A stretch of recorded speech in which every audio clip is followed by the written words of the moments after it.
Hello friends, depression और obesity यानी मोटापे में काफ़ी गहरा संबंध है।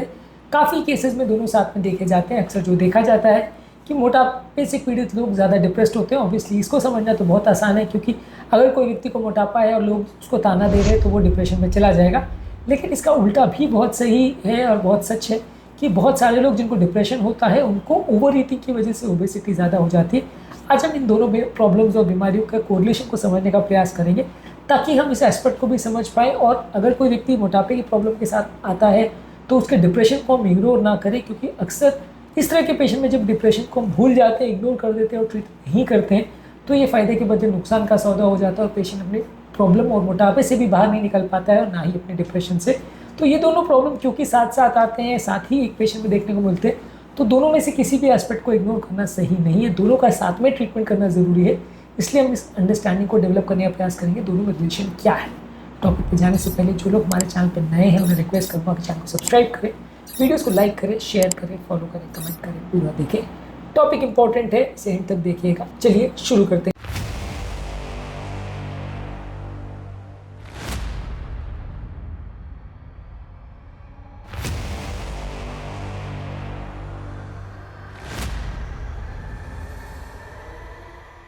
डिप्रेशन का एक सिग्निफिकेंट कंट्रीब्यूशन होता है ओबेसिटी में। दोनों में एक बाई डायरेक्शनल रिलेशनशिप होता है, दोनों एक दूसरे को बढ़ाते हैं, एक दूसरे का विशियस साइकिल होता है। जैसे कि डिप्रेशन बढ़ते जाएगा तो ओबेसिटी बढ़ते जाएगी, ओबेसिटी बढ़ते जाएगा तो डिप्रेशन बढ़ते जाएगा। तो दोनों में एक आपस रिलेशन होता है, एक विशियस साइकिल होता है। कारण इसका ये है कि जब व्यक्ति को डिप्रेशन होता है तो वो इमोशनल ईटिंग करता है बिना सोचे समझे। क्योंकि व्यक्ति उदास है, क्योंकि व्यक्ति डिप्रेस है, वो अपने आप को ज़्यादा खाना खाना परमिट कर देता है, जिसकी वजह से खासकर वो हाई कैलोरी, शुगर वाले और फैटी फूड ज़्यादा खाने लगता है, जिसकी वजह से उसका वेट गेन और होता है। ये चीज़ आप अपने लाइफ में भी इमेजिन करके देखिए कि जब आपका मन बहुत उदास रहता है, आप बहुत परेशान रहते हैं, व्यथित रहते हैं, तो उस समय आपका मन करता है कि मैं और ज़्यादा खाना खा लूँ। और उस समय यदि आपका आधा मन आपको कहता भी है कि कंट्रोल करना चाहिए और खाना नहीं खाना चाहिए, तो भी आप अपने आप को समझा लेते हो कि अरे यार आज तो छोड़ो, आज तो मन तो बहुत ज़्यादा उदास है, आज इतना बुरा हो गया मेरे साथ, आज तो मैं ज़्यादा खाऊंगा तो गलत नहीं है। और ऐसे टाइम पे आप अपने आप को अलाउ कर देते हो और आपका जो सेल्फ कंट्रोल है वो चला जाता है और आप ज़्यादा खाने लग जाते हो। तो ये इमोशनल ईटिंग इसको बोलते हैं कि आप अपने इमोशन से बाउंड होकर उससे झुककर ज़्यादा खाने लगते हो। और ज़्यादातर इस टाइम पे जो आप खाना खाते हो वो हाई कार्बोहाइड्रेट फूड प्रोडक्ट्स ही ज़्यादा रहते हैं। ये कार्बोहाइड्रेट फूड प्रोडक्ट्स जो है वो ही हमारे माइंड को कंफर्ट देते हैं, इसलिए इनको कंफर्ट फूड बोला जाता है। कि ये खाद्य पदार्थ ऐसे होते हैं जिनको ज़्यादा मात्रा में खाने से हमारा मन शांत होता है और हमको ऐसा लगता है कि ये खाद्य पदार्थ हमारे मन की प्रॉब्लम को कम करता है। डायरेक्टली इनडायरेक्टली ये सही भी है, क्योंकि ये कार्बोहाइड्रेट जो हमारे ब्रेन के डोपामिन सेंटर्स को एक्टिवेट करता है। डोपामिन एक प्लेजर या किक देने वाला हार्मोन है। तो जब हम डिप्रेशन में है या उदास है तो ऐसे टाइम पे हमें ऐसे किक या ब्रेन के स्टिमुलेशन की ज़रूरत होती है, जिससे हमारा जो उदास मन है वो ठीक हो जाए और हमें बेटर लगने लगे। तो ब्रेन को स्टिमुलेट करने के लिए ये हाई कार्बोहाइड्रेट फूड अक्सर हमारी मदद करते हैं, जो हमें पूरी तरह से डिप्रेशन से बाहर तो नहीं निकालते लेकिन टेम्परेरी रिलीफ दे देते हैं।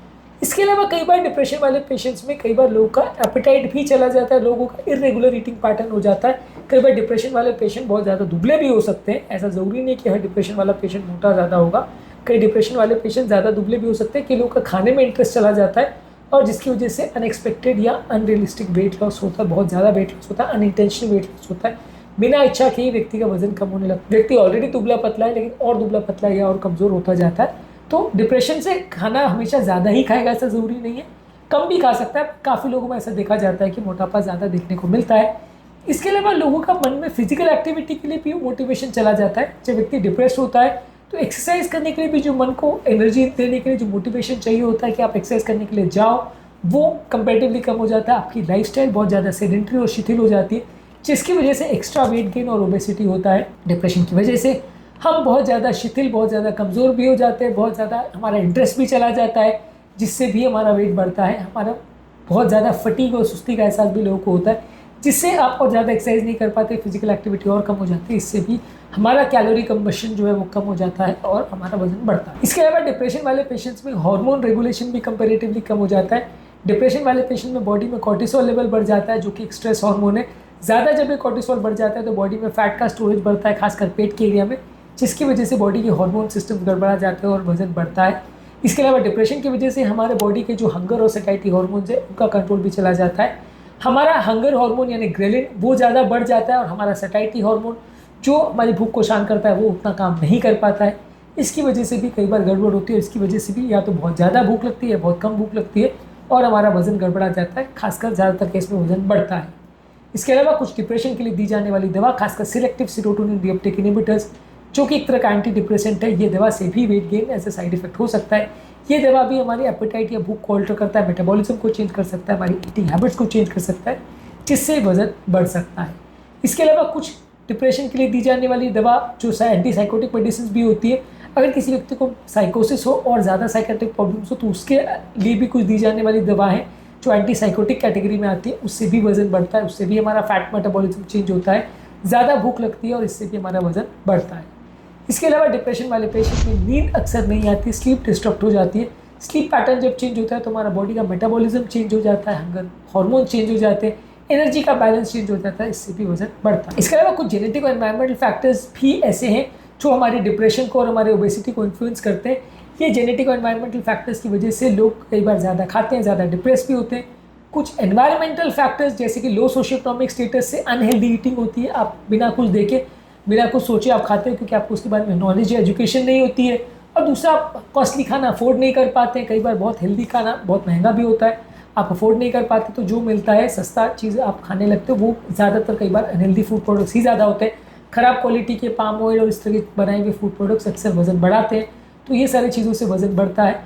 और ओवरऑल एक लैक ऑफ फिजिकल एक्टिविटी भी हो जाती है क्योंकि लो सोशो इकोनॉमिक स्टेटस वाले पेशेंट उतना ज़्यादा जिम के लिए या ट्रेनिंग के लिए भी नहीं जा पाते, वो अपने काम से भी फ्री नहीं हो पाते, वो अपना लेजर टाइम भी नहीं निकाल पाते। तो ये सब चीज़ों की वजह से भी ओवरऑल डिप्रेशन बढ़ता है, वो सब चीज़ों की वजह से भी ओवरऑल आपका वज़न बढ़ता है।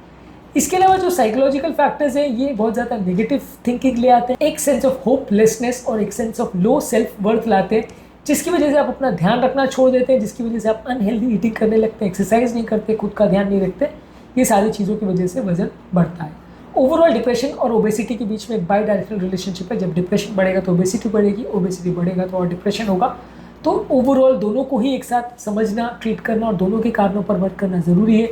यदि हम ओबेसिटी यानी मोटापे से पीड़ित पेशेंट के सिर्फ अगर हम मोटापे पर फोकस करेंगे और खाने का ही रिस्ट्रिक्शन करते रहेंगे, डिप्रेशन को ध्यान नहीं देंगे, तो हम कितनी भी कोशिश कर लें हम उतने इफेक्टिवली वज़न कम नहीं कर पाएंगे, क्योंकि व्यक्ति डिप्रेशन की वजह से आपके इंस्ट्रक्शन मान ही नहीं पाएगा और उसका वज़न बढ़ता चला जाएगा। इसलिए दोनों पर फोकस करना ज़रूरी है और डिप्रेशन को भी भले दवा के माध्यम से या लाइफस्टाइल चेंजेस के माध्यम से ठीक करना ज़रूरी है, नहीं तो आप मोटापे को इतने अच्छे से कंट्रोल नहीं कर पाएंगे। डिप्रेशन को कंट्रोल करने के लिए क्या क्या कर सकते हैं और कौन कौन से दवाइयाँ आती हैं, कौन कौन से लाइफस्टाइल चेंजेस आते हैं, कौन कौन सी दवाइयों से वज़न बढ़ता है, ये सारी चीज़ों पर हमने अलग से वीडियोज़ किए, इनको ज़रूर देख लीजिएगा। उम्मीद करूँगा कि आज के टॉपिक में कुछ नई बातें जानने को मिली होगी। चलो, हमारे चैनल पर जाने की रिक्वेस्ट करूँगा कि चैनल को सब्सक्राइब करें, वीडियोज़ को लाइक करें, शेयर करें, फॉलो करें, कमेंट करें, पूरा